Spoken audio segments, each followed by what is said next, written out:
Hi, everyone. Thanks so much for being here. My name is Blair Murphy. I'm the curator of exhibitions here at MoCA Arlington. We are recording the talk today, which is why we are holding microphones. It is not being amplified in the space because the room doesn't really need it. So that's just a quick explanation of what's going on. I'm really happy to be here today with Brandon Morse to talk about his exhibition, Gradually All at Once, which is part of our Solo's 2025 series of exhibitions. Solo's 2025 is all solo exhibitions by artists who are based in the Mid-Atlantic.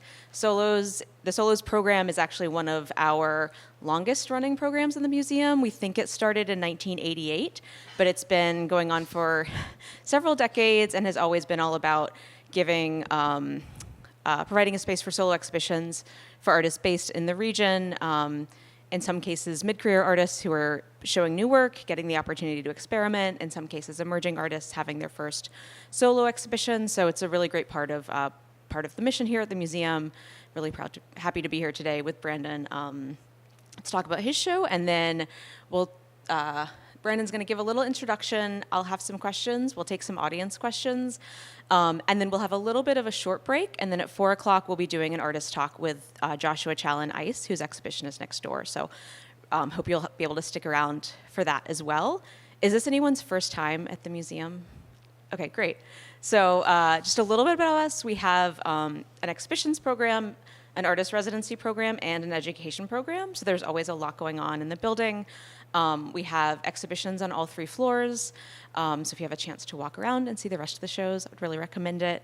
We have a couple other upcoming events. We're doing an artist talk this Tuesday, March 25th, with Adele Kenworthy, who is the artist in residence right now at our innovation studio and store in National Landing, which is a second location that we opened a little more than a year ago. So we have a workshop space there where you have public workshops that are free to the public, ongoing art making, and then an artist in residence who's there engaging with the public. So Adele will be talking about her work Tuesday at 6. And then on April 9th, we have an artist talk with Milan Warner, who is the one of the residents here at the museum and has an exhibition currently on the 3rd floor. So we're looking forward to that as well. So after that little introduction, happy to introduce Brandon. I've known Brandon's work for years, so it was really great to finally get a chance to work with him for this exhibition. Sorry, I pulled the wrong bio out of my pocket.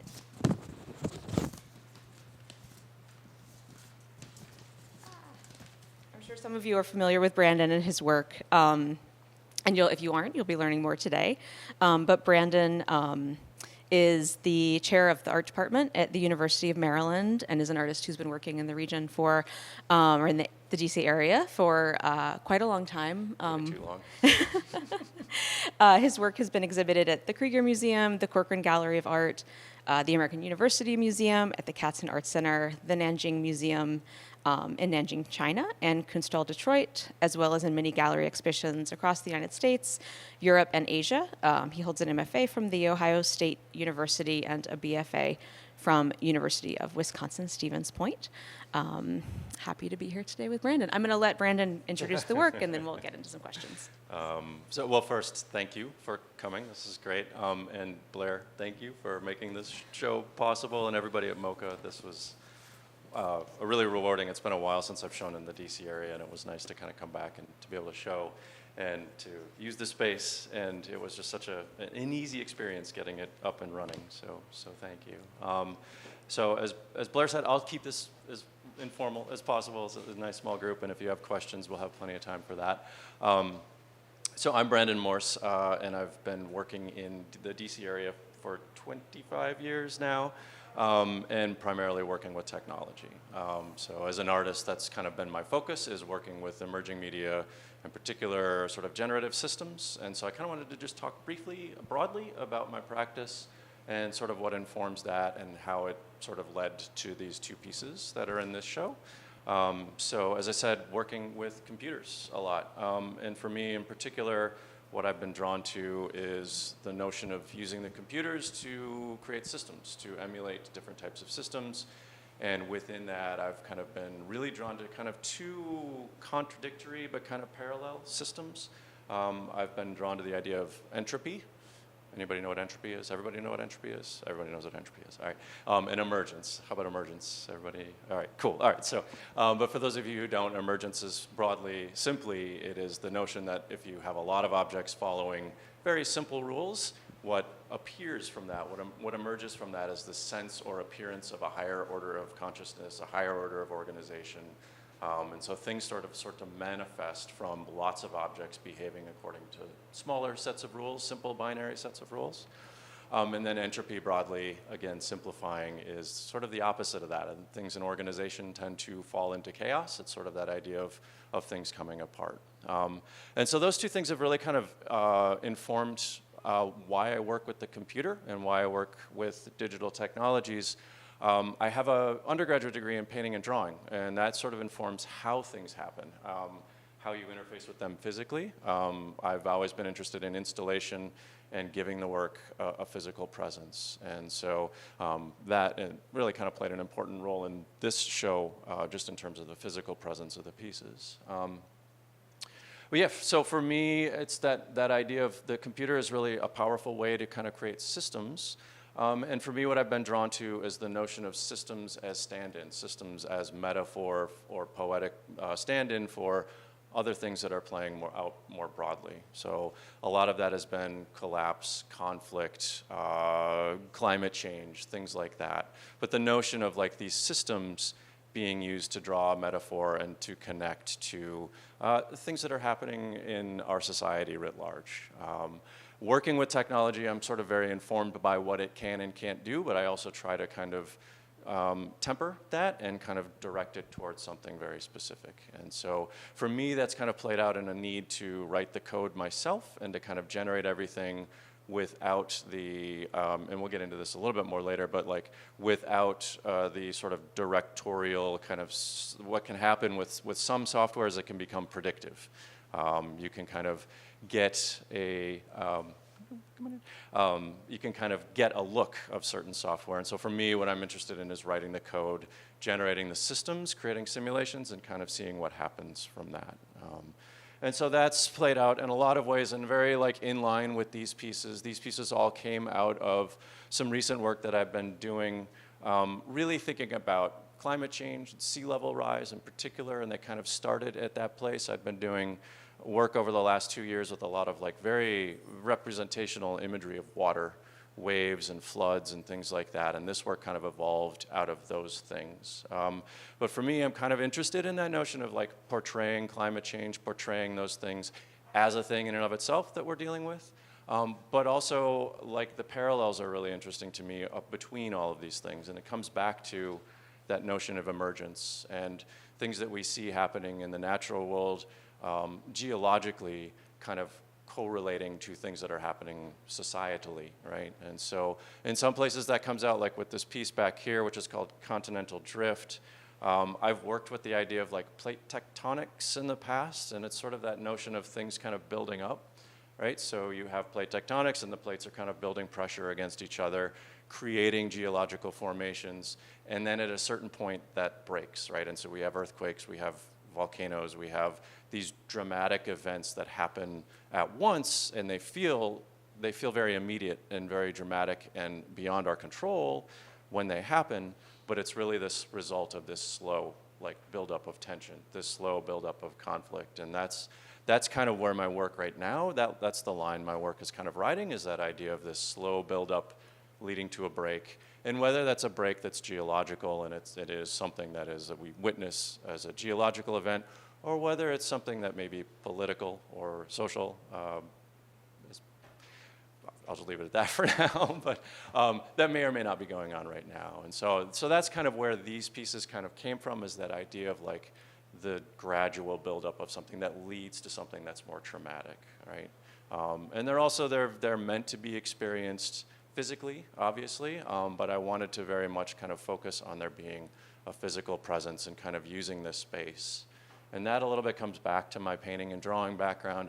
As I said, I'm interested in the computer, but I'm also interested in work still having a physical interface with the viewer, having a physical presence.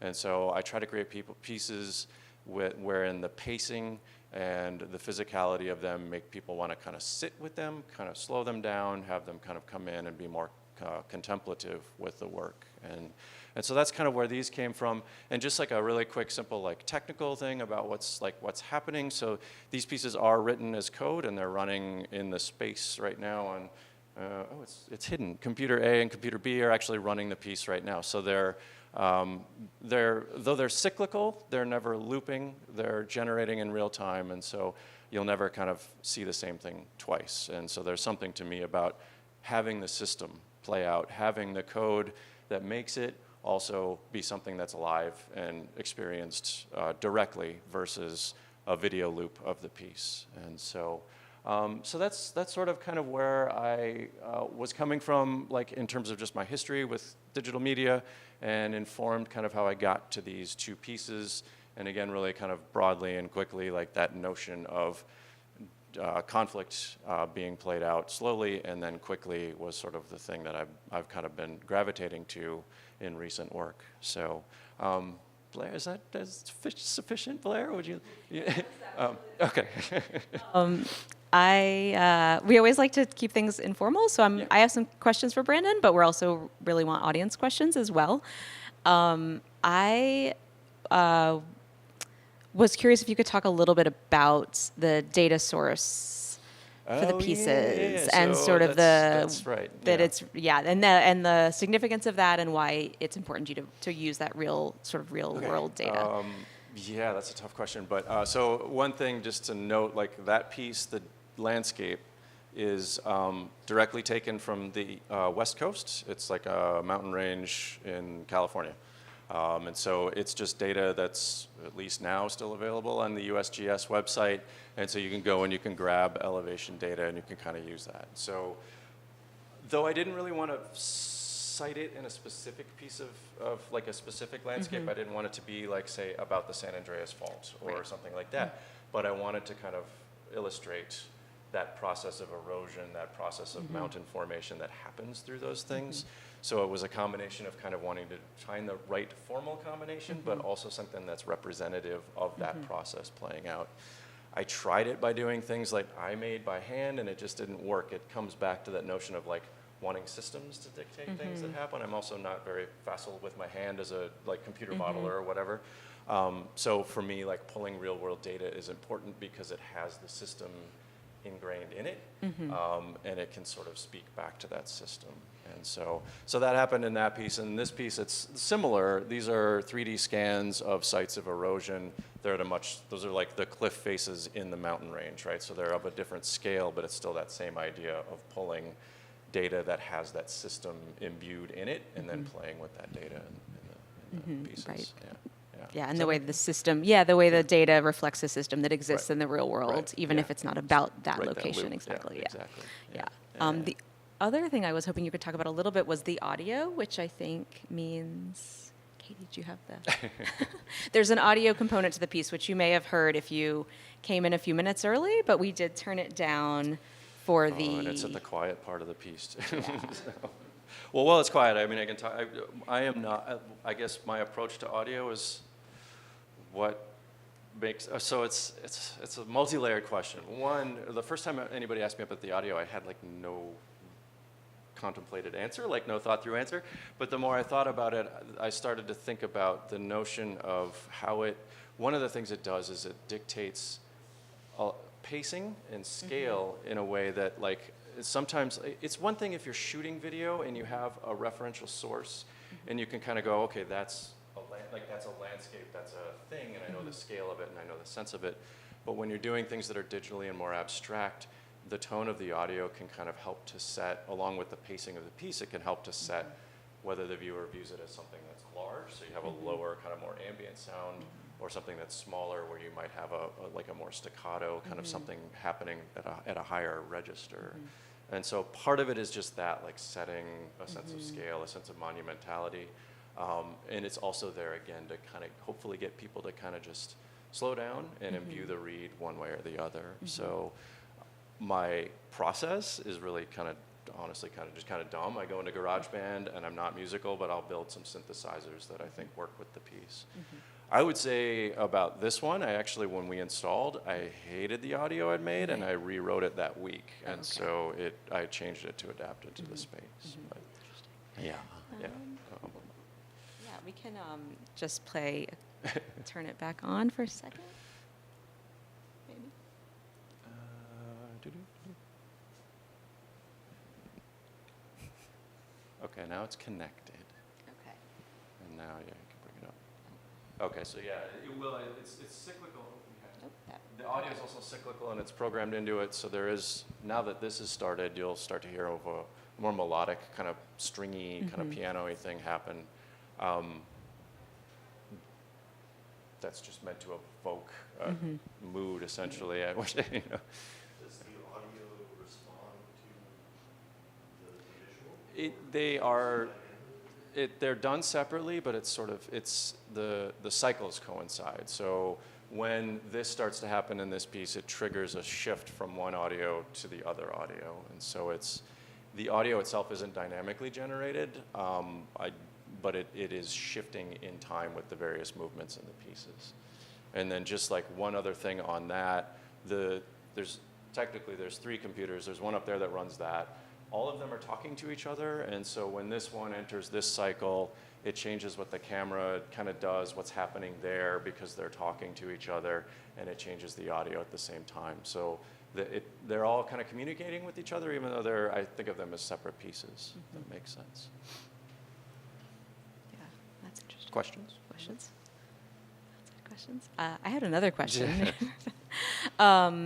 Like you mentioned, you've been working with digital technology for about 25 years in your work, and I was curious how that experience has changed, if audience reception has changed, if the way you think about it has changed. I'd say the way I think about it has not changed, and it's that notion of like using it towards an ends. And I think I think you see it more, like it's more ubiquitous. Yeah.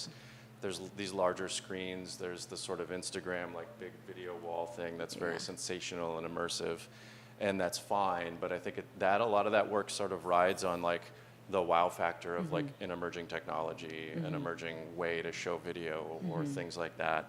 And my philosophy has always been that what technology does is it makes things easier over time. And so if you look at something that looks on its own cutting edge right now, and it's all about the fact that it's simply that new technology. When that new technology becomes commonplace, you look back on that work and it doesn't kind of hold the same weight. Yeah. And so for me, it's always been like, okay, how to use it towards an idea, towards content, right? Yeah.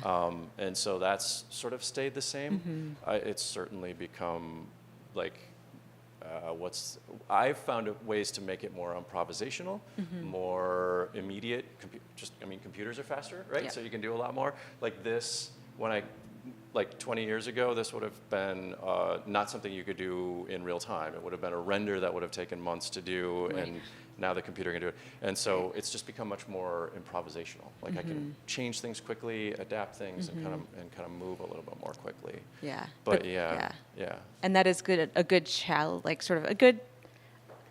to be aware of as an artist, although I think it's also something you can't always think about. But I think now we do sometimes look back on previous work with technology, and if it relies too much on that wow factor, Right. it kind of loses Right. something, or the way people engage with it changes. And so it was really thought-provoking, and now it is an Instagram. It has a different read. And it'll be backdrop interesting, and, artificial intelligence is the big thing right now, and it's sort of like, it'll be really interesting. I mean, it's interesting to see people utilizing it in really creative ways, but then there's obviously a huge number of people who aren't, or are just the novelty Right. of it, right?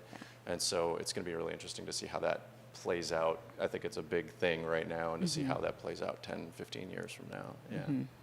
Yeah. Great. Are there questions? Oh, yeah. I think there's actually, if you do have questions, there's a mic for the sake of the recording. Thanks. Cool work. Thank you. It's interesting to hear you talk about, like, you clearly keep up with whatever is newly available to see what uses it has for you. But we're also like looking at a rock surface, which is the substrate for the most ancient art we have left with us. So do you see this work, I guess I'm looking at this one in particular, as a mark-making exercise at all, and in relationship to those mark-making exercises we still live with? Wow, that's That's a good question. I mean, I have to honestly say no. I mean, what I would say is that it's a mark making of erosion, of physicality, of geology and climatology, but not sort of mark making in the cave drawing in the ancient sense, no. But that's a great kind of parallel, yeah. But I mean, it really is about the marks that that nature makes on a surface, you know, and that kind of immersive kind of a thing. But yeah. Does that make sense? I don't know. Yeah. It's a good question. Yeah. Cool. Yeah. Hi, thank you. This is great, and this is the first time I'm learning about your work, so I'm really excited to dive deeper into it after today. Just one quick question. I was curious, especially with this work behind us. The imagery reminds me so much of the imagery of what you would get from an electron microscope. Okay. Yeah. And I don't see that so often, and that's also a situation often when you look at the results of electron micrography is the things are amplified, and you might have something like a strand of hair that all of a sudden looks like a landscape or something like that. Right? Yeah, and so the extremes of scale play out, and I was just curious in general if you were thinking at all about that type of aesthetic also when it came to resolving this piece. Yeah, I guess what I would say is that I've thought about that a lot throughout everything I've done, and like I've made pieces that work on that feel microscopic, but also feel like a landscape. Like I recognize that and sort of see that in it, and I'm fascinated by that idea that it can be dually monumental and microscopic at the same time. And I think it all comes back to that idea of emergent systems, and I think that they play out equally and look similar in all of these different scales, in all of these different fields, and all of these different sort of implementations. And so it's there, it's something I've thought about and played with in the work before. Here it wasn't sort of inherent in making the work, like I wasn't sort of directly thinking about that, but it's something that's always been churning as I make work, is like, oh yeah, this mountainous landscape could be from a scanning electron microscope. They kind of look the same, you know? Yeah.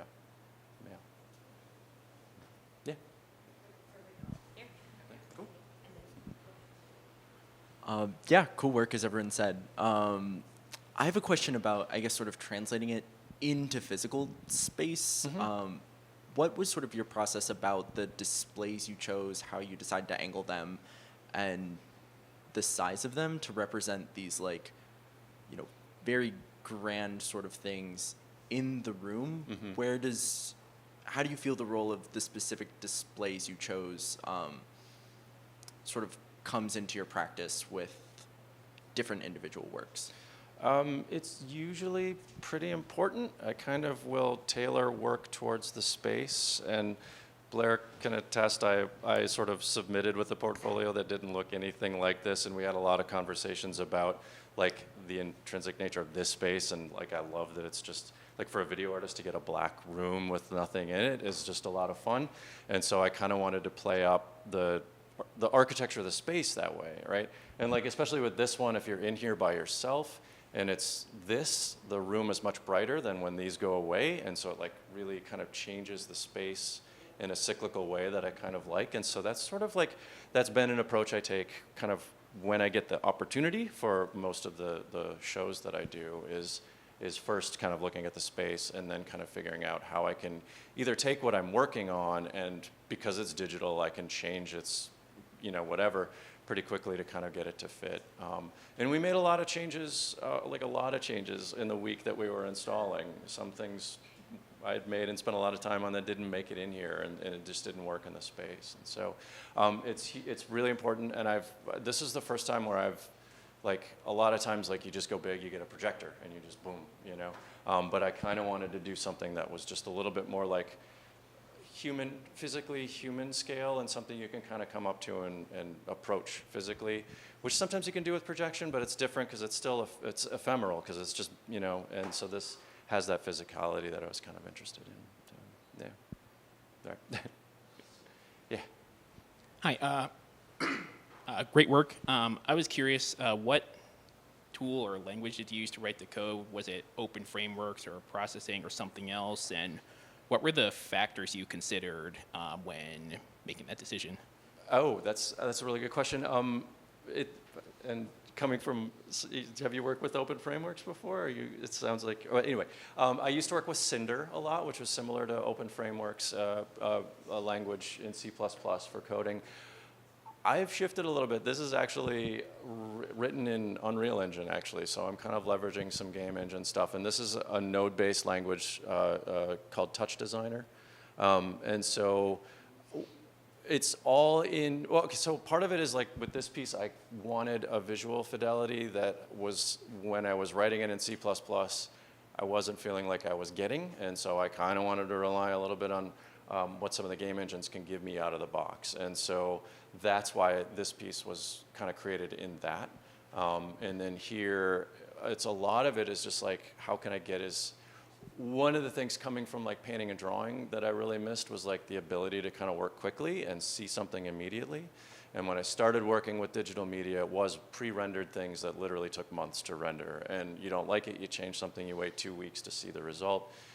Drove me insane. And so it was all about like, how do I get as quick as possible with the work? And so that led to processing first, and then to Cinder after that.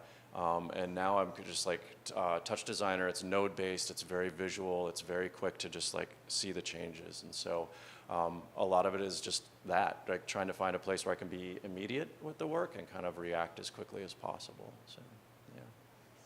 Yeah. Yeah. Actually, that was going to be part of my question too. But how long do you think, do all projects kind of take the same length? Like how long, maybe from idea to finish, would you say a project takes? I think one of the big things is honing in on like the kind of core system, if that makes sense. So once I figure out like kind of what I want to say and how I want to say it with, in this case, like the notion of erosion and landscape, once I kind of got to that, then these pieces happened really quickly and a bunch of other ones happened really quickly. So I kind of like, it's a slow, like, I'm interested in erosion and I try it this way and it doesn't work. And then things couple up in a way that all of a sudden it makes sense, and then I'll make things really quickly from that. So that's kind of a roundabout way of saying there's like a slow ideation of just trying different things, and then once something sticks, it's 3 or 4 pieces that come from that really quickly, kind of in rapid fire succession. And so that's sort of how these played out, and like, kind of seems to be how like a lot of the things I put together, it'll be just arriving at an idea, and then all of a sudden 4 pieces will come from that. So it's slow and then quick, I guess, is the answer. Do you have like multiple ideas like rolling around in your brain? Yeah. And then it's just like, what's the effective way, for at least from my perspective, like how can I most effectively say that? And so it's a lot of going down the wrong turn and then coming back and trying something different. Hey. Hi. Thanks for talking about the show. It looks really great. I was wondering about your decision to make the pieces in black and white, and I was trying to decide what I thought that was doing. And for me, it almost references not only, the pieces not only reference geological systems, but also technology systems. Mm-hmm. That are more, human-made. So I was thinking of like an X-ray, or someone was saying like a microscope. So I was just wondering if you could talk about that a little more. That's a good question. And most of my work, for people who know it, is black and white. And I think one of the things that it comes down to is actually that when you give it a specific color, it will lead to a more directed read of the piece, right? So it might, if it was, whatever, pink or red or something, it would lead towards biology. Or if it was blue or green, it might lead towards plant biology, right? It leads to different reads. But for me, at least, I feel like when they're black and white, it opens it up to it. It could be green, it could be red, it's something that the viewer can infer, and so it leaves it open to multiple interpretations, right? And so, because it's like I have a specific thing that I want to say with it, but I also want that not to be overly determined for the viewer who comes in, so that they can come in and say, oh, it looks like scanning electron microscope, or it looks like something, at a different scale. And part of that, I think, really has to do with the fact that it's black and white, and so it can shift from, large to small, or from context to context because of that. Does that make sense? Yeah. So you were talking about your pieces being generative and not repeating, so you're never going to see the same thing twice. But with these two pieces, you're also pulling some of that landscape information from actual places or actual scans, I guess, of the landscape in this one. And I was just curious about working with, you know, that specificity of those actual landscape scans and whether those are repeating and it's the overlay of this fluid going over the landscape that's never repeating, or whether the scans are being further manipulated and changing over the course of the piece playing. Like nuts and bolts, this one, there's like a library of like 8 or 10 different assets that are, when it gets to the top, it recycles down below the camera. As it does, it picks at random a new orientation, new scale, and new piece of geometry to go in there. Now it's from a small set because I wanted to have some consistency and not throw a curveball in there. So it's non-repetitive and generative in that way, and that they are resituating themselves, changing their orientation. With this, I'm interjecting, like the trough is something that I interjected in there. There's a symmetry to it. It's just a mirror of the two landscapes pulling and pushing from each other, but the trough is not in the original data. It's something that I introduced to kind of dramatize that moment of the collision, right? So that's kind of how that's happening. So it's a kind of dual thing that's happening where there is some collaging, some interjection on my part of my own elements, but it is all on atop something that is rooted in physicality, if you'll agree to that. And then it's just cyclic, and it's weird because it's like, it's very cyclical. It's going to do basically the same thing every time, but for some reason, for me, it's important that it's not identical the same time. And so it's going to be very similar, but it's not going to be the same, you know. Does that get to you? Yeah. Somebody else?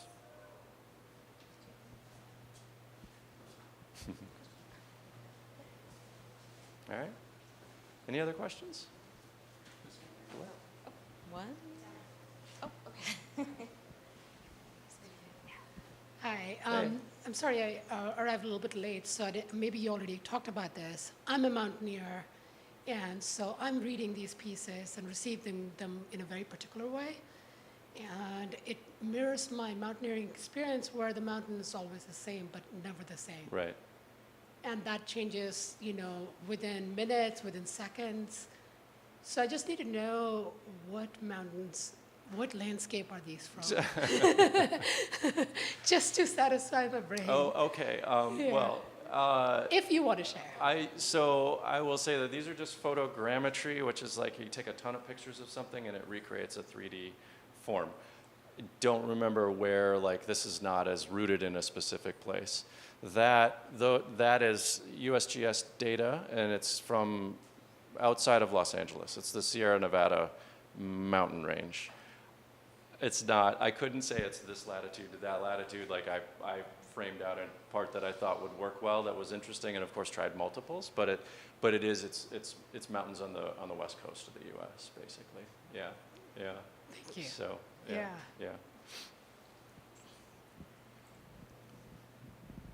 Okay, I think we had one more. Did we have one more question over here? And I think that's probably the last question for Brandon for today. Okay, this is kind of a weird question, but It's fine. I thought it was really interesting when you were talking about the relationship between spirituality and systems and how a kind of like binary can, you know, simple binary can kind of lead to these patterns that people read as spiritual. It kind of reminded me of, you know, like medieval cosmological maps or any kind of like relationship between system and religion. Is that something that you see personally, like spirituality and systems, or is it something that you think is interesting that other people do? I think it's something interesting that other people do. Yeah. I mean, it is what's drawn me to emergence, is that you see it in physics, but you also see it in sociology, and you see it in economics. You kind of see it everywhere. It's like lots of little tiny, like, immediate action and reaction feels so much more complex and so much, and it can be, right? It can actually be more complex. But for me, it's all rooted out of these little like immediate decisions we make. And so it's not something it's not personally rooted in me, that link between spirituality and emergence. But on a conceptual level, I really like that. And I like that it could lead to religion, it can lead to it can lead to conflict, it can lead to war, it can lead to all of these things. Or if you're feeling it, more optimistic things. I'm not feeling it right now, but I mean, it certainly can lead to those things as well. And so that's the draw for me, like with emergence and working with systems, is it works, feels to me anyway, it appeals at all these different levels. So, yeah. Great. Thank you so much. This is you. great. Thank you. And thank you all for being Thank here. you. Thank you all for coming. Appreciate it. Yeah.